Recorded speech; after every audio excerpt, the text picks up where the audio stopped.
You're the vicious banter. I'm supposed to be the non-biased third party. You know what? You can gang up too if you want. You do what your heart tells you to do. Yeah. I'm not going to sell my region out, but I'm also not just going to go for the dunk. I think it's not an alley-oop situation here where we're going to try to dunk on you, Mark. It's not. We're not going to bully you live and in person. That said, we're into the draft. Already seeing 2 mid-lane champions taken away. Ahri obviously makes a lot of sense. Not hit since her prevalence in the playoffs. Lucian, and interestingly, the Wukong didn't show up in the previous game, but has seemed all right so far. Hard to have a strong gauge on its power yet. This does suggest to me that Ryze could be something that EG is already looking to prioritize. It was up on the desk. I know that Jojo is very enthusiastic about the Ryze champion. I would say it fits very much in towards his playstyle, and with it being up and available, I'm not sure if it would necessarily be a first pick, but something that I expect EG to prioritize early on in the draft. Yeah, we'll have to see. They had some interesting drafts over the course of playoffs. They're a team that showed multiple styles. When they were in matchups they felt disadvantaged in, they could go for very volatile, lots of range marksmen in top, mid, jungle, bot lane. They were doing everything to try and get early advantages in Snowball. But as it got later and later, they got more confident in their team fighting. They went for more scaling teamfight-oriented picks, but they do have that kind of dichotomy where they can go either way, which I think G2 is a team that obviously can do that as well.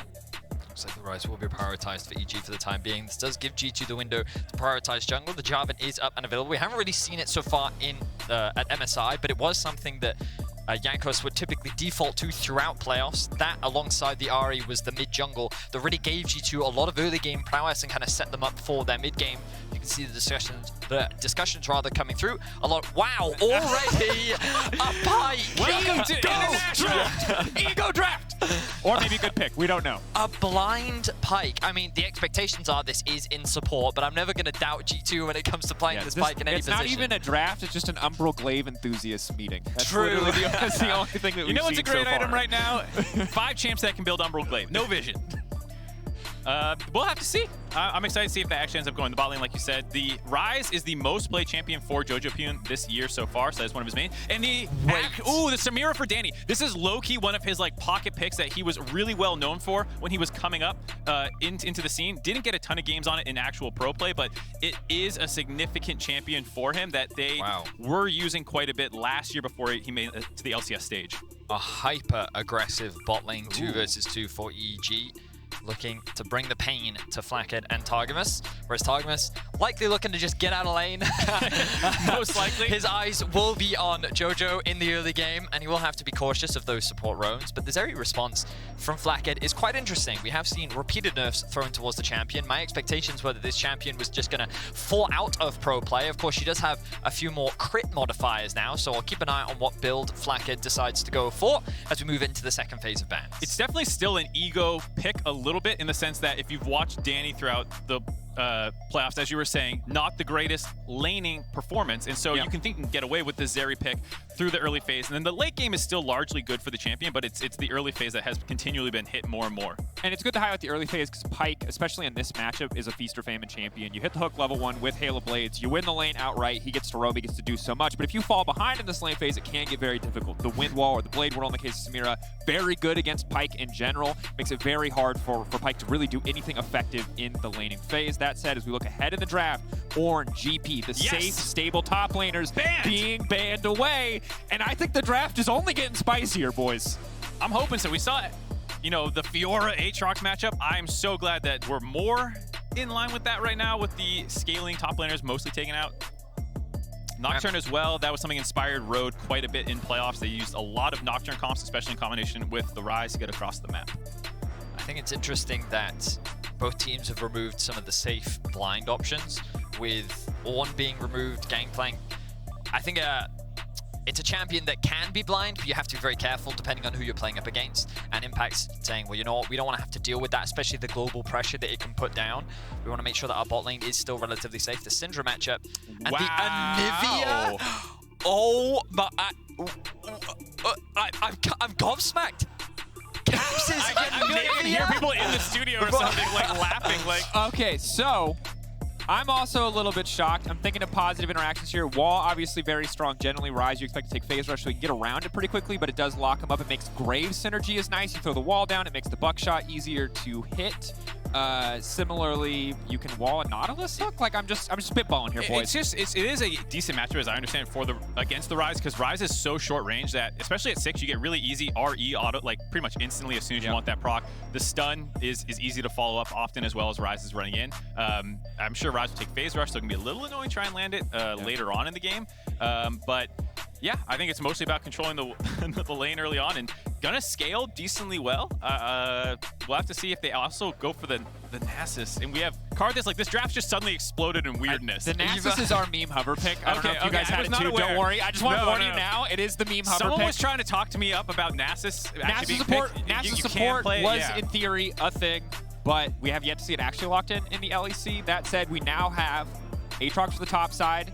This time versus Gwen, so not going to take the Fiora matchup one more time. Instead, we'll take the Gwen, further adding a little bit more AP damage to this composition. And interesting, going to get another Karthus in the jungle as well. Inspired, no stranger to farming junglers. Excited to see what he can do on this one.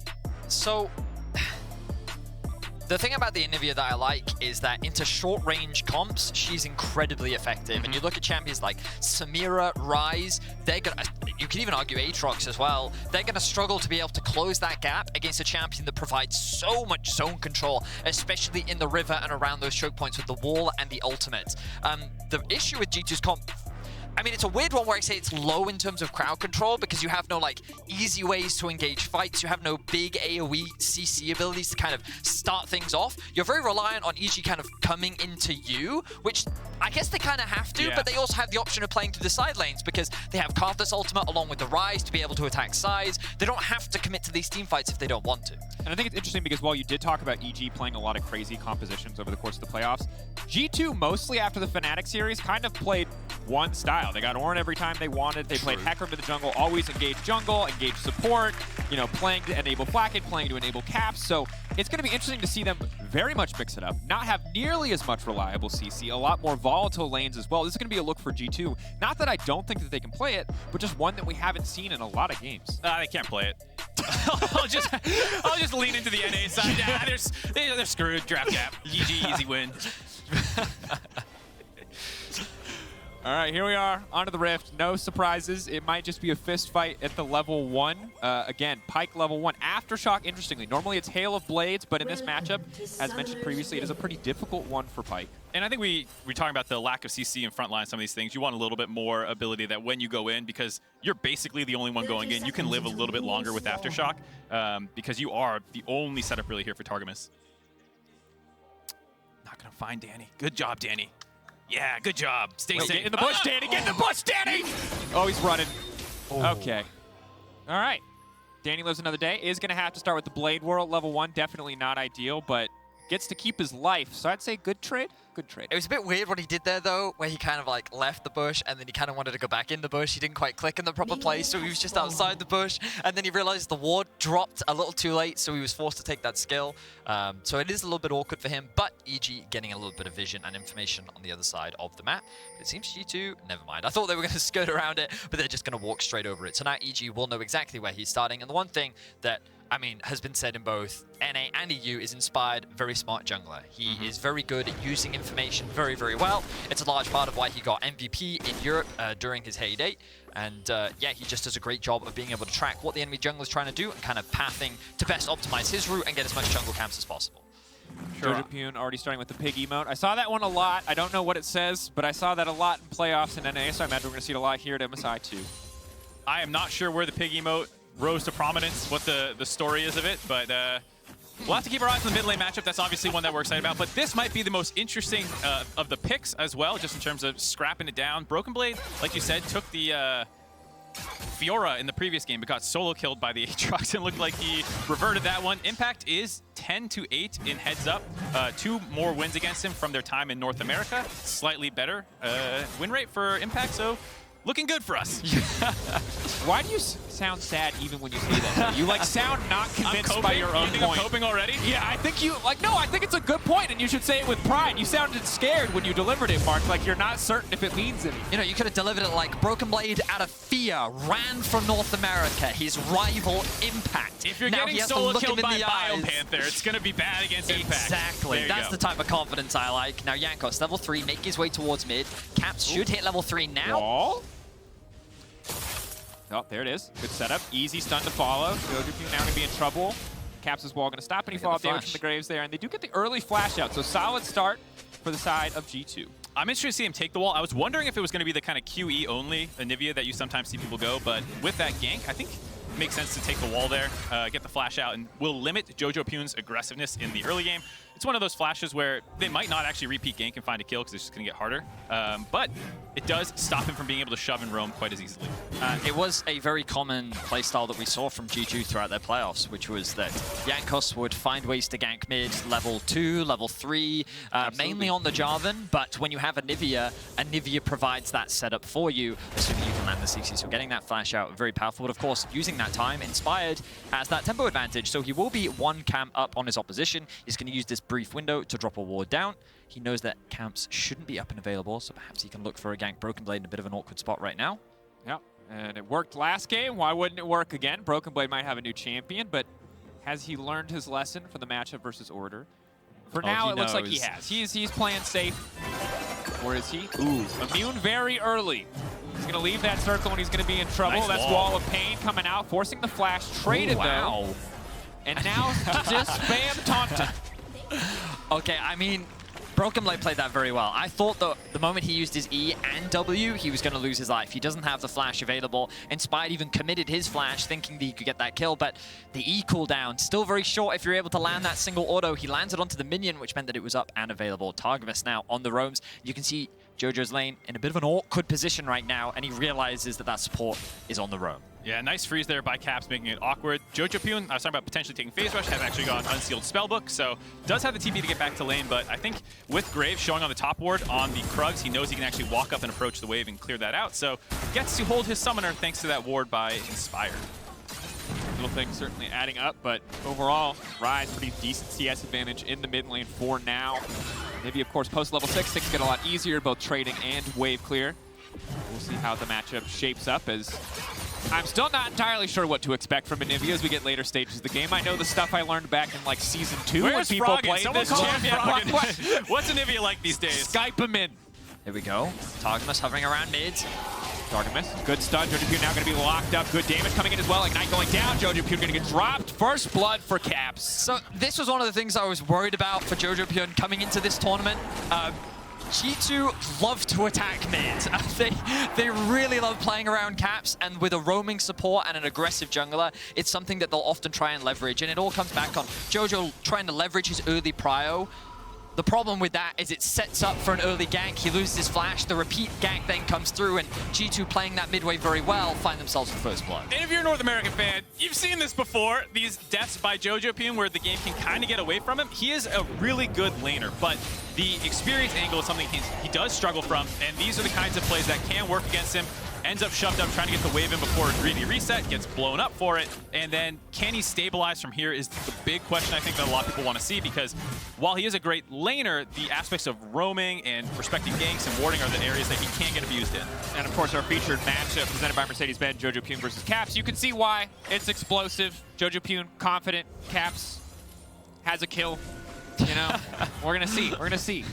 And I think it's important to recognize that Jojo is still doing very well in terms of farm, his experience. He is down a level, but once he catches this next wave, he should be able to get 6. And I think that for him, the most important thing is that he recognizes this is mainly a farming. I mean, it's a bit of a weird thing because the expectations were that EG would actually be hyper-aggressive, look to try and set up dives towards the bot lane. When you're running Samira and Orlus, you really want to try and leverage the early strength that this duo in particular has. And then you throw a Karthus in there who's a lot more about scaling, a little bit more about buying time, but let's see if Jojo can actually get unlocked from the mid lane, see if he can look to try and set up these plays towards the bot side of the map, maybe try and punish Flacket in these early levels. And level 6, of course, something we have to watch out for, because even with Aftershock, Pyke is still all things considered relatively squishy. JoJoPuyn, pretty even trade there overall, but Caps with control of the wave for now. Again, though, level 6 we have to keep an eye on. The ulti coming in from the Karthus, as well as both Samira and Nautilus Ult, could be a huge catalyst for playmaking. So this is the difficult part of the laning phase that I was kind of talking about in draft, where the Anivia unlocks the kind of RE combo, and it just is very hard to win a trade when that's an easy trading pattern for the Anivia side. The level 6 is the copium angle for EG here. Once the bot lane hits their 6, you get those dives off. You have the card that's all coming on top. Ryze teleporting down there maybe. But it is something that I think a lot of North American teams are not comfortable playing against is Pyke and knowing those windows. I think so far Targamas has done a good job of getting out of the lane, into the mid lane without really leaving Flacket to get punished. Just going in. Smoke screen goes down, proccing the red buff as well, forcing an early flash out from Impact. No ulti available either. Are they going to go for the dive here? Ooh, debating, but do not want to overcommit. Nice footwork there for Impact to stay alive. Easily would have been killed if he took either the needlework from Broken Blade or the buckshot.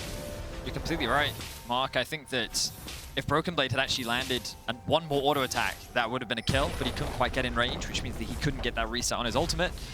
Meanwhile, Jojo getting forced out of the mid lane matchup once again. Caps really leveraging this matchup, and we haven't seen it for a while. Makes sense why it is a good matchup for the Anivia, and Caps doing everything in his power to punish.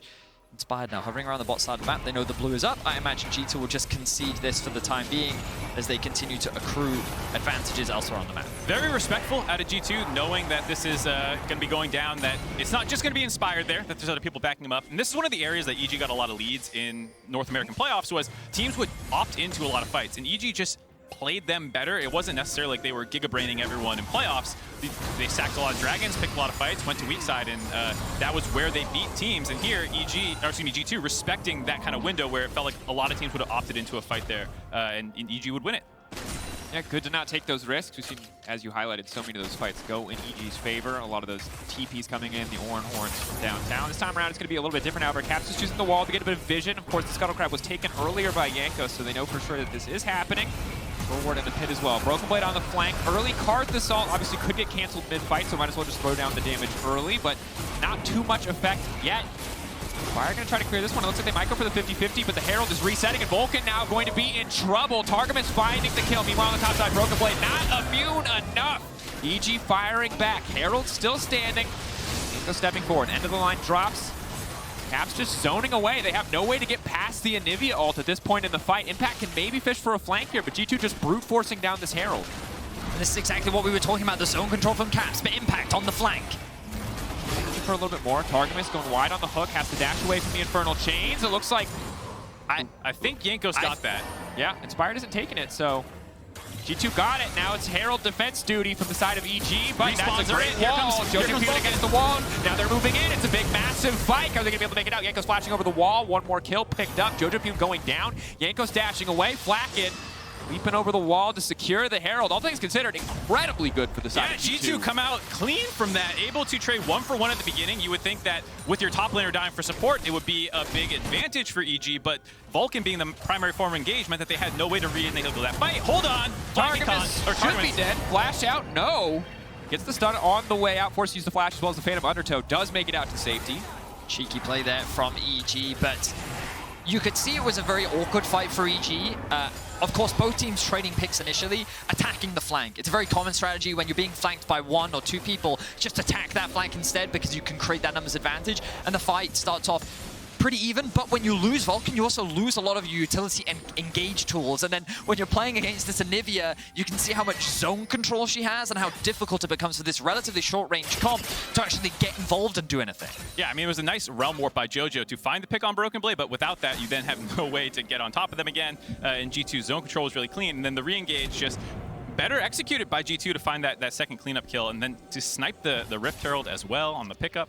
They got everything they wanted. Icing on the cake, absolutely. I think those fights are going to get harder in the future if both teams can even out the gold, as Inspired now finally has that first item on the Karthus. The ult is going to be a little bit more threatening, but again, the big pick that I think we're going to keep coming back to is the Anivia, because the amount of zone control is just so difficult to play against, whether it is the ulti or the wall. We've seen it be so effective in this game when, frankly, I didn't even think this pick would exist in Pro until Froggen came back to pro play, or a buff came through, or a rework, because when you think of control mages, you think of Azir, you think of Victor. She's like 9th on the list of control mages you think of, but in this context, she's incredibly powerful. Yeah, I went back through her patch history to see if there were any buffs. No. The last change was in 11.20, and she had a base voice lines have been remastered to sound clearer. You know, that actually makes a lot of sense. I could see playing the game with the old voice lines, you would get tilted, and Caps couldn't make any of these great plays, but now the voice lines are better. There you go. Yeah.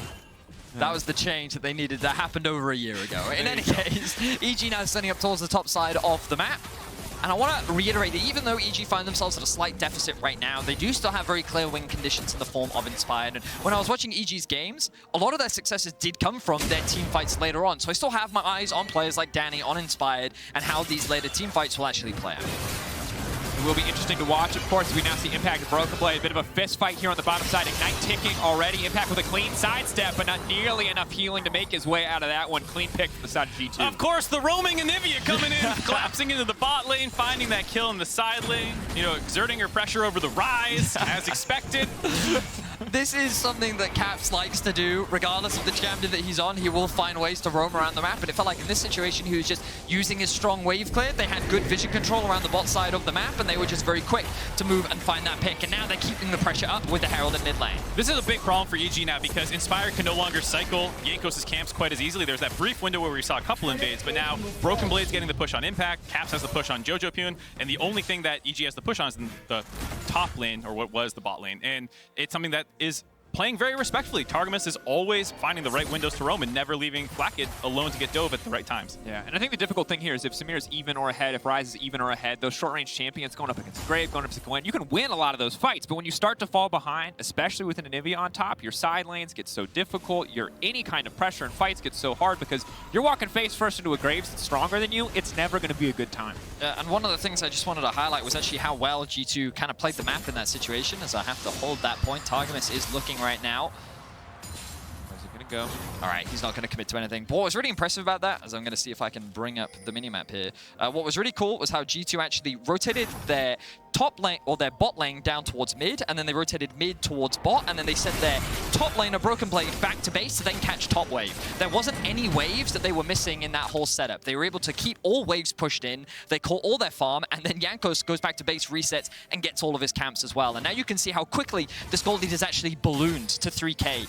That efficiency in playing around these lanes is something that during the regular season we never saw from G2, but they really did level up when it came to playoffs, and these map movements are very good to see. There's so much in common between these two teams, narratively at least, where both teams finished 4th in the regular season, had the insane lower bracket runs. G2 is on an 13-game win streak. They had the 4 3-0s as well as winning their first matchup. EG was on an 11-game win streak, so one of those is going to get broken here after their kind of crazy lower brackets. And sadly for me, it's looking like G2 is a little favored. I appreciate you not rubbing it in too much so far, Venius. No, I mean, I think that so far it's been a fairly, I say even game. I don't think EG have made any egregious errors so far, and I just think G2 just been super proactive on the map. Yeah. And I like what I've been seeing from them so far. But again, the problem for this is that as much as I would love to be mean, I've seen what Danny has done before. Also, and I've seen enough Samira highlight reels. We also, to be fair, got a lot of the int out in the order game, so I don't... Because I would have talked smack in that game if I was casting that game too, if there was like an Osh representative up here. But I would have been humbled very quickly in that early game. The reason it's a win-win if you talk a lot of smack now is because either the comeback happens and then I get to gloat, or you're just right and then you get to gloat. So no matter what, it works either way. Yes, it's always about us. There it is. Now, the next Herald has spawned. I imagine that both these teams will look to try and contest. EG find themselves at a 3K gold deficit. With no major item completed on JoJo, they may just choose not to contest it for the time being. You can see the resets coming through. Gwen back in base, does have the TP if he wants to commit. But G2 for now, just kind of holding, catching that top wave, holding around mid. Will look to push that in and then control the top side river. And this is something that EG did a lot in playoffs. Like I said, they would sack objectives when they didn't feel like they could really contest them, and they would funnel gold effectively into Danny. But with the shift in the meta, they're not necessarily the same champions. Like, Samira does have insane late-game teamfight pop-off potential, but it's a little less. It's more all-in and more dependent on your enemies making a big mistake or your team setting you up very well because you are so much shorter range, whereas a lot of the times Zeri and, like I said, Tristana and Jinx all had this kind of like ability to kite you out very effectively and then go in after you've kind of blown your stuff, whereas Samira goes in. It either works or it doesn't. You pop your ult, you build it up, and you're like, I hope you're all dead by the end of this. Yeah, relatively short range, doesn't really get to poke, doesn't really get to contribute a lot. When she does go in, if it is a good engage, it can be insanely effective. And, you know, nice little mechanical plays there from Danny as Targamas still continues to fish, but for now, it looks like they're not going to really fight or contest for this second Herald. Inspired getting this one for free. So at least a little bit of positive news for EG. They are currently still forced into their tower here in the mid lane, and it does mean giving up the Drake, but they can use that to at least knock down one more tower. I think overall, EG is not going to be too upset about that trade. Yeah. I think it's one of those situations where G2 kind of looked at the map in its entirety and said, well, okay, we could contest this Herald and we could take that, low health mid-tier 1. Maybe we use it to take the tier 1 in top lane. In terms of map advantages, it doesn't really gain them a lot, whereas the Drake, in terms of as the game progresses, will offer a lot more value. So choosing to make that trade, but EG's also happy because, hey, maybe we can now break that mid tower down and actually regain some map control. Yeah, and I think the other angle for G2 is we haven't seen EG have pressure recently, and so it might be hard to find a window to even use that Rift Herald after you pick it up, whereas the Dragon is 1, more immediate power, and 2, that kind of late game insurance policy where you're starting to stack these up now, should EG manage to stall the game out. A lot of ifs, difficult situation, and we'll see where this Herald goes for now. Is right now, G2 slowly pushing their Vision Vine forward, starting to contest little things like the Raptor camp, but a lot more resources set up on the top side of the map. EG could look to respond on the bottom side, should be an easy turret take, maybe even without the Herald with Vulcan and Danny on the way, but the wave not too massive. Going for the dive here, high-risk decision, but I think they want it. They're feeling it. Broken Blade dashing backwards is going to get knocked up. Should be easy fall up there coming up with the Samira passive. He does get knocked down. The tower will now fall as well. Alrighty, there you go. EG on the map playing to the weak side away from the Anivia. Down, find the kill onto Broken Blade, looking good. I was laughing at the Inspired all just coming in right at the very beginning. Karthus, I was about to say, not a great game for First Strike Karthus. We haven't found that many opportunities to use ult. I wonder if he's just going to use it for gold soon.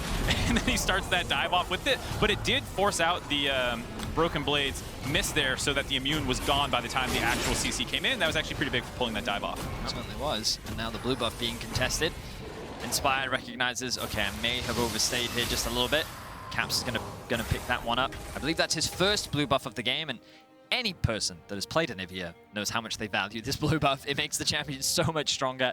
Mana becomes significantly less of an issue, and the map continues to open up. Props to EG, they've been able to close the goal gap just a little bit. 2.5k is the difference now, as G2 look to try and set up on this mid-tier 1.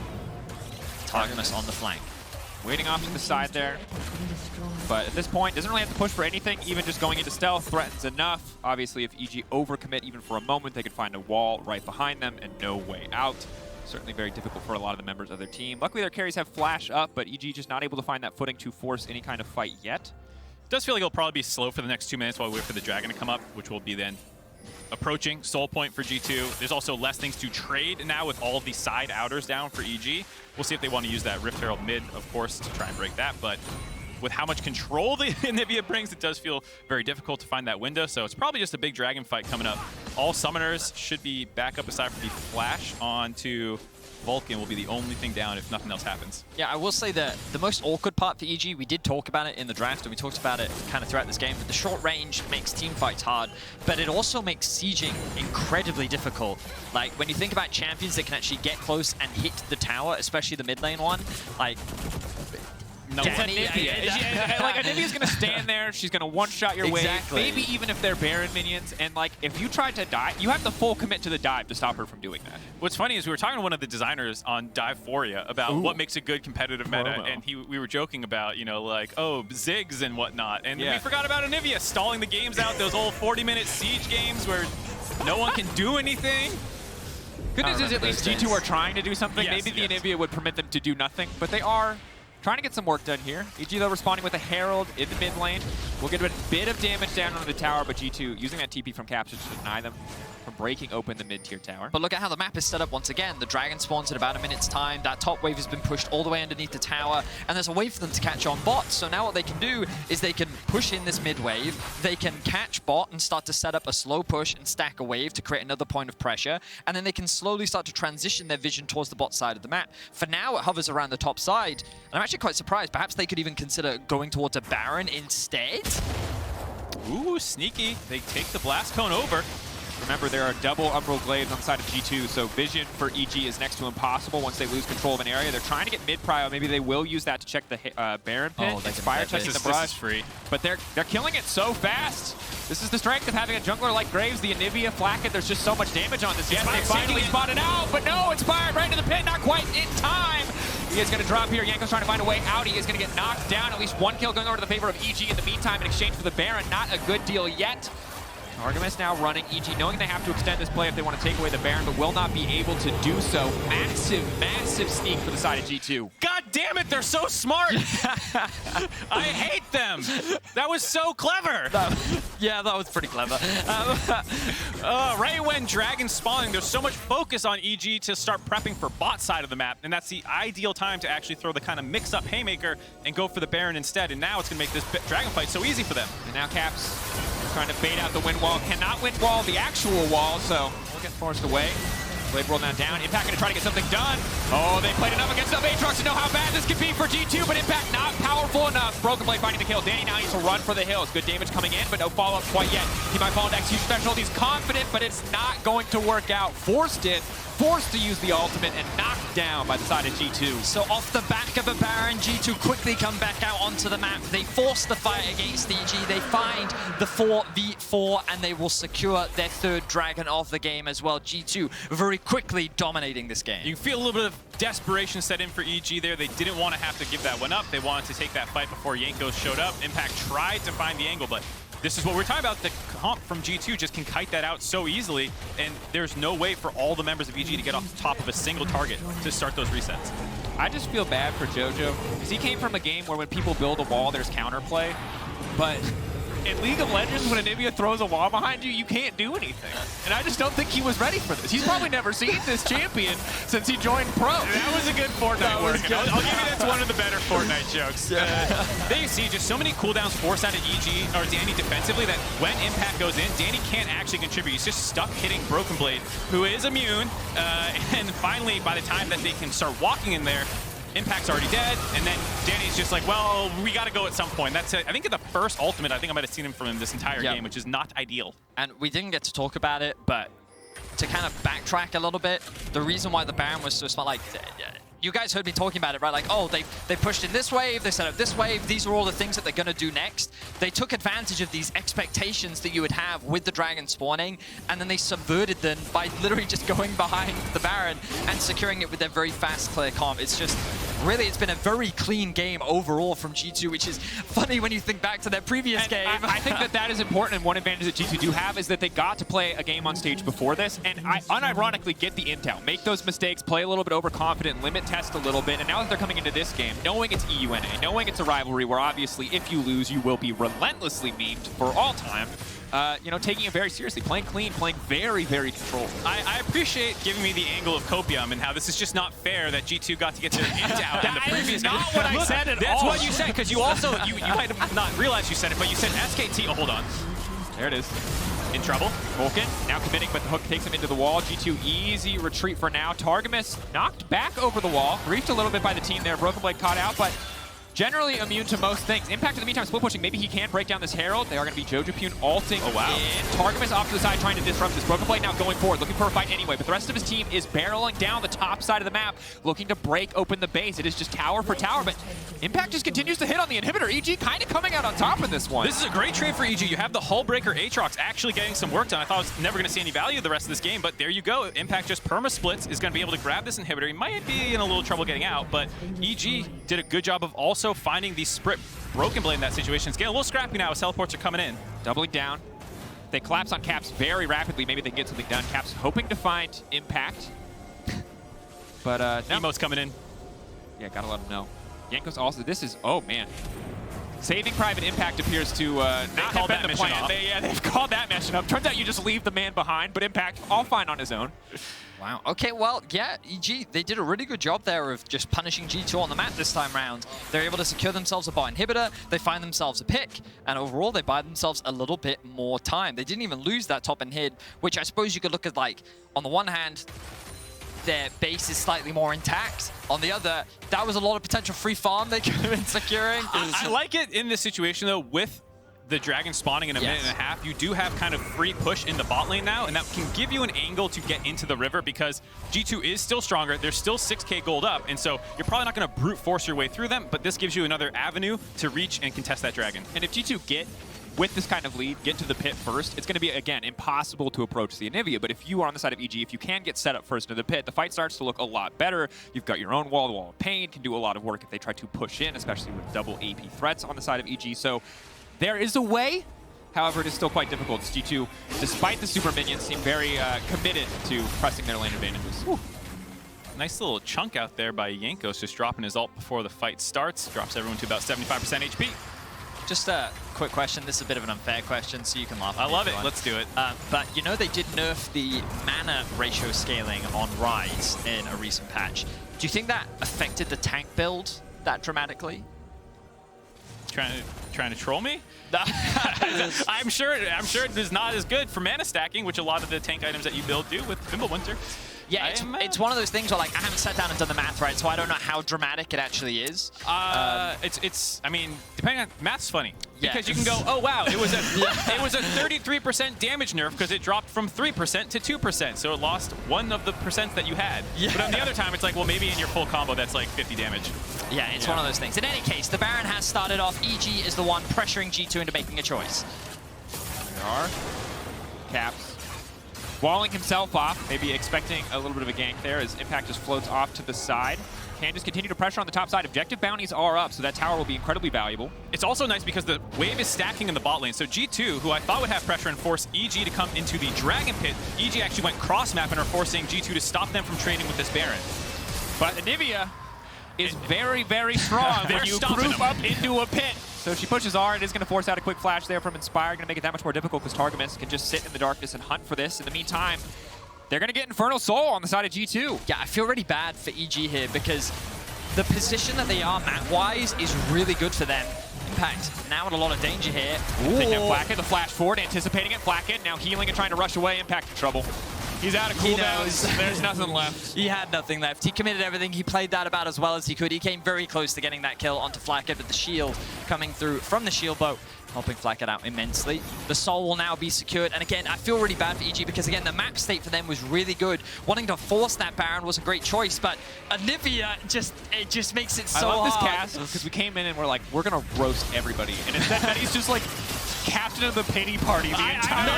That's what I'm like, because I feel like that the play was good. I think that the decision was smart. And, we praised G2 for their map movements and their decisions throughout the game. And I was like, well, that decision from EG I think was a really good one. Man, if I was in your shoes, I'd be like, those idiots!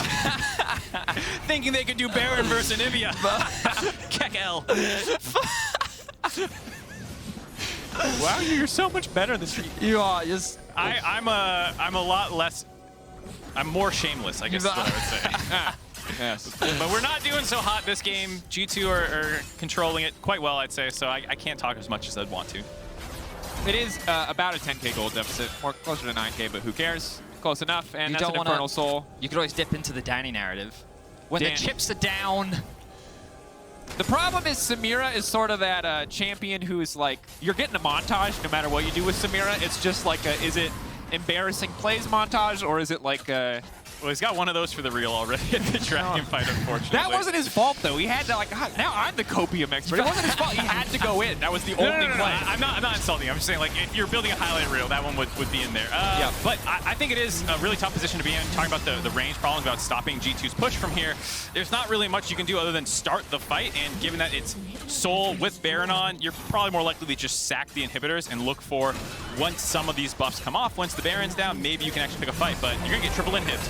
Yep, they're committing on a Broken Blade. Vulcan now has to run away. It is not the fight that they wanted. They will lose this one. They are getting torn to pieces. Impact will search for the honorable 1v1 off to the side. G2 not an honorable team. They beat the hell out of him. He'll come back to life and immediately die again. Gore Drinker's good, but not good enough. Sadly, G2 just too far ahead. Danny will finally go in. He will get one kill back. Jojo Pune gets a wall placed behind him, and there's just about no way out as G2 now thirst for the kills. Caps goes gold, and the ace comes out. And round one. And this 4-round matchup between EG and G2 will go in the favor of the LEC representatives. EU greater than NA, Mark. It's permanent, all-time, stamp it. There's no more games to play. It's doomed. There it is. That's the NA pundit I was waiting for. A great start for Europe on day one. 2-0 is what G2 will lead with. I was a little worried after that order game, but it seems like they really did lock it in, and I feel like that we saw a really high-level performance from the team overall in this game. Of course, they did make that blunder. I think EG did make a good punish, but there are still a lot of games between these two teams. There will be lots of opportunity for EG to evolve and grow, and I think that's going to be one of the big questions that we have for EG, because it felt like throughout playoffs, they did get better as playoffs went on. How much growth can they make, and how can they challenge for the top spot in this group? And G2 throwing the Anivia curveball in draft obviously made a lot of what EG were trying to accomplish very difficult, so we'll see the draft adaptation day to day and game to game, but obviously an incredibly strong start, and just see when EG goes back to the drawing board, what else they have, because sadly for them, the Samira, the Nautilus, not as dominant maybe as they wanted it to be in the laning phase, and once G2 got that lead, their composition just made it so impossible for EG to come back. I'm definitely not worried, honestly, to remove the jokes aside for a moment.